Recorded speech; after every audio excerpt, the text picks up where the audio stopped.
What if I told you Jade Cargill's current climb to the top wasn't the original plan? We all know that Jade Cargill has been a dominant force since arriving in WWE, currently tearing it up through the Queen of the Ring tournament. But hold on a minute. Did you know her championship coordination was supposed to happen months ago, not in a few months? That's right. Forget the tag team run for a second. According to reports, the trajectory for Jade Cargill was much, much faster, and a major injury put everything on hold. So the question is, what was the original plan for Jade Cargill's WWE domination?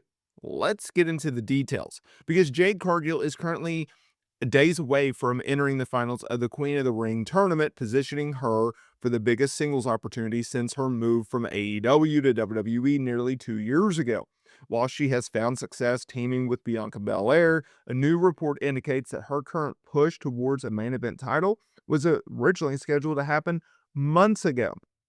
Now, she is slated to face Asuka in the Queen of the Ring finals at the Night of Champions PLE in Saudi Arabia this Saturday night. Okay. However, Dave Meltzer noted on Wrestling Observer Radio that when talking about Jade Cargill's tournament final match against Asuka, that original plans within WWE called for Jade Cargill to have a championship reign this year. Now, hang on a minute because I need to give a little context before we get into the meat and potatoes of this story. Jade Cargill, when arriving to WWE, was positioned as a tag team player with Bianca Belair and Naomi. Bianca Belair and Jade Cargill held the women's championships, the tag team championships, on two different occasions. And there was a lot of speculation of when they were going to split, but they never did.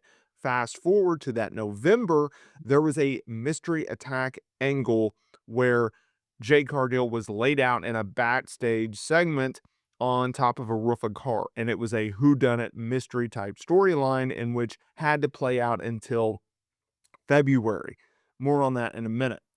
The reason that she is on television at that time, it depends on who you want to believe. There were reports of, well, Jade Cargill, she just asked for time off, while others say that she was injured, and there still hasn't been any clarity behind it.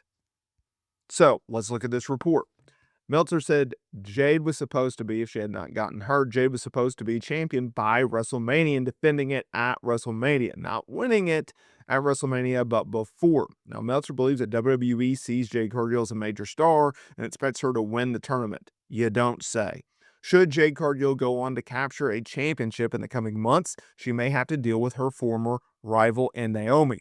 The former women's champion, well, she holds the Money in the Bank briefcase. And given the hostility between the two stars that saw Jade Cargill go over Naomi at WrestleMania, cash in would be a logical direction.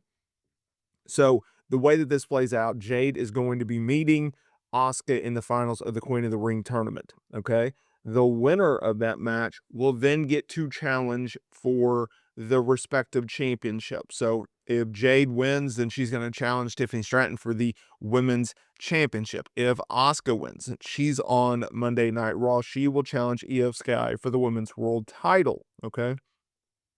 So we will see how that plays out. Now, I do need to preference this. I think it's very fair to say that Jade Cargill is winning this tournament.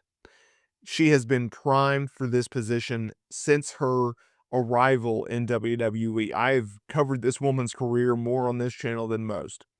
Jade Cargill is a star. She looks the part, she acts the part, she is the part. And WWE knew that when they signed her. That's why they made her signing such a big deal. That's why they had her go on all these media rounds. And they were very, very careful with Jade Cargill and the way that they positioned her, right? They did not want to rush her into a main event scene. They also didn't want to repeat and rehash what AEW had done with her, where she was a monster and she would just crush everyone in her way, right? It was a situation where they're like, okay, we're going to bring her up to the main roster. She's still green as grass, but she's a star, and we're going to be very careful. So every segment, every match was very carefully put together, and slowly over time they started to give her more responsibilities and inch her deeper into the water, right? But at the same time, they kept her with Bianca Belair because it's very hard, I think, to make Jade a babyface when she first came in. She didn't know how to play a babyface. So what better way to not only learn how to play the role, but also to learn how to be the role and to see, okay, I can do this and I can do that. And the fans, when you position Jade with Bianca, well, they're like, okay, she's a baby face. We love Bianca, so we're gonna have to deal with Jade, so we might as well love her. And she got over. She really did. And she's still a baby face to this day. And I envision one day she'll be a heel, and then she'll be an excellent heel. And when they did this mystery attack angle, it was very out of left field. So we're talking November-ish, and there was report after report after report. Hey, she's injured. Hey, she's injured. And then just like, I think it was actually Thanksgiving that day, it was reported by PW Insider, oh, she's not injured. And the hilarious thing is Mike Johnson has never refuted that report. And people have just kind of forgotten it, but he was the only one saying that she was not injured. Now, is he correct? I don't know. Is he wrong? I don't know. I'm just pointing out the facts. I have a lot of respect for Mike. He does a tremendous job at breaking stories. Um, and, maybe he was right all along. But the majority of the reports was she's injured. Regardless, she returns at the Elimination Chamber. She goes out there, she lays out Naomi, she attacks Naomi, she costs Naomi the Elimination Chamber, and then they're off to the races with their storyline and their feud.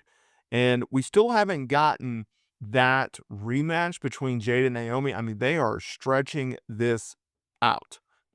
And maybe it's a situation where, hey, Naomi, she beat Jade in a qualifier, but it was a triple threat qualifier on SmackDown to make it to Money in the Bank. She wins Money in the Bank, and they have plans for, okay, Naomi's going to hold Money in the Bank. Jade's going to win Queen of the Ring. Then she's going to win the SmackDown Women's title, or the Women's Championship, rather, at SummerSlam from Tiffany Stratton. And then we're going to kick this feud back up again with Naomi and Jade by having Naomi cash in on Jade, costing her the title. I mean, if you look at their social media engagement, that has not changed one bit. They keep going back and forth on social. Some people are sick of it. I think it's personally hilarious to watch and see. So they're very entertaining in that regard, even if it is not your cup of tea.